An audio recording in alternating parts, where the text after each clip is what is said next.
This would be so much easier if I had the 10-minute TikTok feature, but part 3 on what to expect with your wedding venue shopping.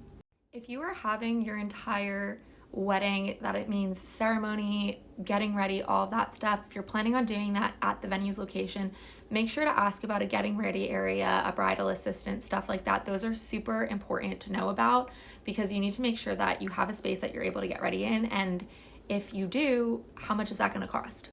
Our venue has a getting ready space. It has a couple getting ready spaces since there are 3 weddings, and it comes at an additional charge. We thought it was super affordable, and it was something super important for myself and my fiance to be on site already.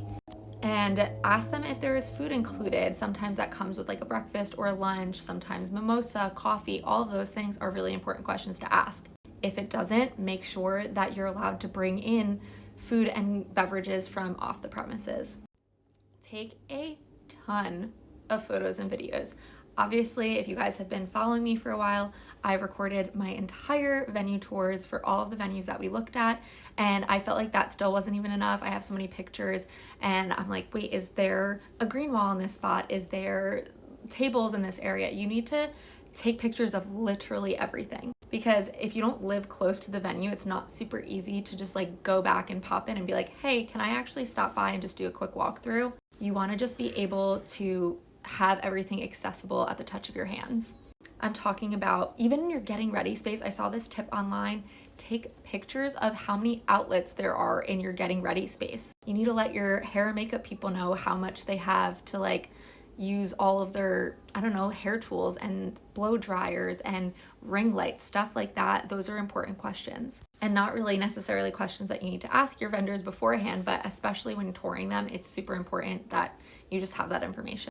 And then finally, make sure it checks all your boxes. If they don't have your date that you're looking for, but you're willing to compromise because it has everything else that you looked for in a venue, maybe you compromise on your wedding date. Or if you are really looking for an outdoor venue, but they don't have a plan B, those are certain things that you really need to consider and talk about with your fiance.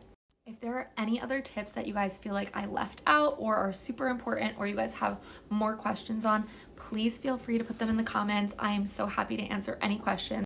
Again, I am not a wedding expert. I am going through this all with you guys, and for all of you other brides that are planning, you're going through it all with me, and I just figured we can make this like a safe space for all of us brides and, everyone planning weddings to talk about together. So stay tuned for part 2 of what to expect wedding planning, and if you guys have any suggestions, let me know. Have a great day.